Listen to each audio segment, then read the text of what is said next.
Ke informasi pemilu Amerika Serikat, Saudara. Unjuk rasa menuntut perhitungan suara lengkap dalam pemilihan Presiden Amerika Serikat digelar di sejumlah kota di Amerika. Di New York, pengunjuk rasa meminta setiap suara dihitung.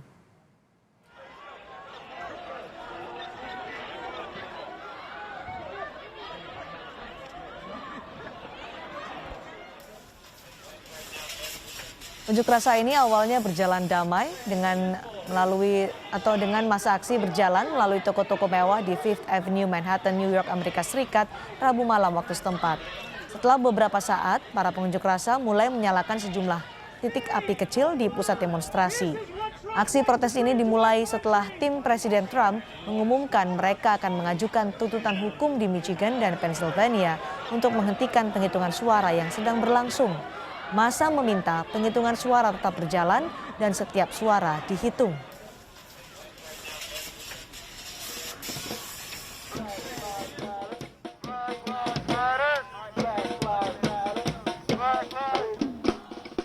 Tuntutan yang sama juga diserukan massa di Portland, Oregon. Gubernur Kate Brown telah mengerahkan pasukan keamanan setelah unjuk rasa meluas ke pusat kota dan merusak beberapa fasilitas seperti memecahkan jendela. Selain soal penghitungan suara, pengunjuk rasa di Portland juga berdemonstrasi soal kebrutalan polisi.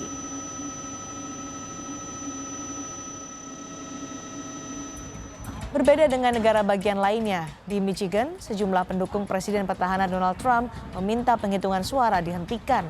Mereka berkumpul di depan gedung penghitungan suara pemilu Amerika Serikat untuk Michigan di kota Detroit. Mereka marah ketika The Associated Press mengumumkan pasangan Biden-Harris memenangi negara bagian Michigan dan meminta penghitungan suara dihentikan.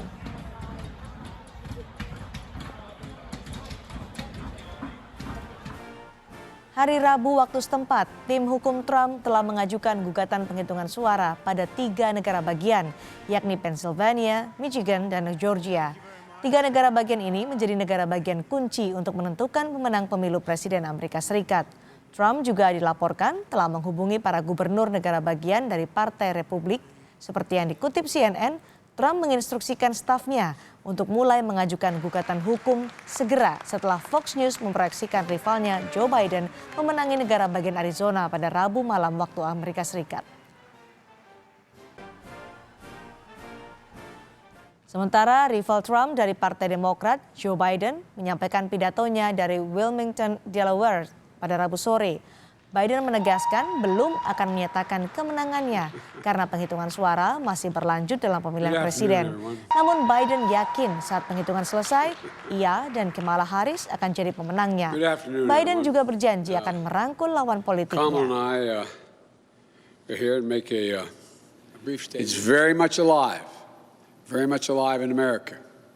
Here, the people rule. Power can't be taken or asserted.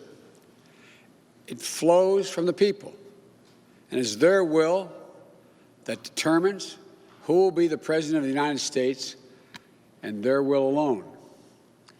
And now, after a long night of counting, it's clear that we're winning enough states to reach 270 electoral votes needed to win the presidency. I'm not here to declare that we've won, but I am here to report that when the count is finished, we believe we will be the winners. Hasil sementara menunjukkan Joe Biden unggul dengan 264 electoral votes atas Trump yang baru meraup 214 electoral vote. Dibutuhkan 270 electoral votes dari total 538 electoral votes untuk bisa memenangkan pemilu presiden Amerika Serikat. Biden hanya butuh 6 electoral votes lagi untuk bisa dinyatakan sebagai pemenang Pilpres Amerika Serikat. Dan kami saat ini sudah bersama koresponden Kompas TV di New York, Amerika Serikat, Lia Sunda Suntoso. Lia, Biden sementara unggul atas Trump dari electoral vote, ada 264 electoral votes yang sudah dikumpulkan Biden. Wilayah mana lagi yang masih menunggu hasil hitung cepat pemilu presiden Amerika Serikat ini? Terima kasih Cindy, pada saat ini posisinya ada dari Georgia, ada North Carolina, Pennsylvania, dan ada Nevada. Kalau di Georgia selisih suara itu 23.000 dengan penghitungan sudah mencapai 98%, di North Carolina selisih sekitar 75.000, dengan penghitungan sudah mencapai 94%, dan di Pennsylvania penghitungan sudah mencapai 89% dengan selisih Trump unggul di ketiga state tadi sekitar 165.000 suara. Sedangkan di Nevada dari tadi malam tadi sepertinya angka itu belum bergerak dari 75.000 dan ini selisihnya sekitar hanya 8.000 suara untuk Biden. Dan juga ada masalah baru di Arizona yang mungkin timbul karena ada penghitungan pada saat ini hanya mencapai 88% dan selisih suara itu sekitar 68.000.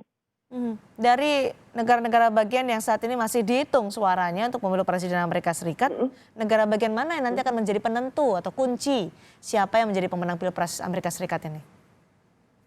Oke, Biden itu hanya membutuhkan 6 electoral vote ya untuk mencapai 270. Jadi kalau secara teknis memang Trump itu harus memenangkan semuanya untuk mencapai 270. Dan juga jangan lupa selain Georgia, North Carolina, Pennsylvania, dan Nevada, masih ada Alaska juga yang pada saat ini belum not yet called for. Oke. Trump juga meminta gubernur di sejumlah negara bagian Amerika Serikat untuk mengajukan gugatan.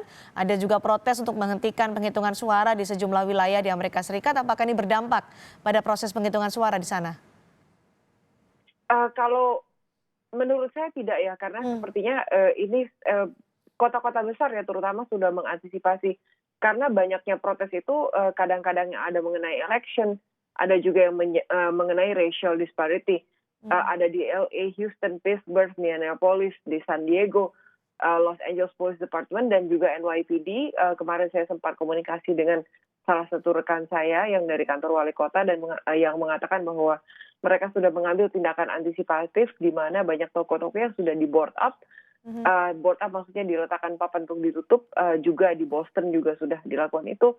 Dan memang ada alasannya ada banyak macam, ada yang dari baik dari pihak petahana maupun juga dari pihak Partai Demokrat, misalkan di Arizona, di Denver, Colorado, di Chicago, Baltimore, dan lain juga. Dan jangan lupa Portland yang sudah National Guard sudah dinyatakan sudah diturunkan. Jadi tidak mengganggu proses penghitungan ya, masih terus berlanjut meskipun ada permintaan untuk menghentikan proses penghitungan suara di sana. Kalau proses penghitungan kalau misalkan diberhentikan secara hukum ya itu lain ceritanya. Tapi saya rasa kalau rakyat untuk menghentikan saya rasa enggak ya. Baik, masih terus berlangsung. Terima kasih Lia Suntoso melaporkan langsung dari New York, Amerika Serikat terkait dengan dinamika pemilu presiden di sana. Sampai jumpa.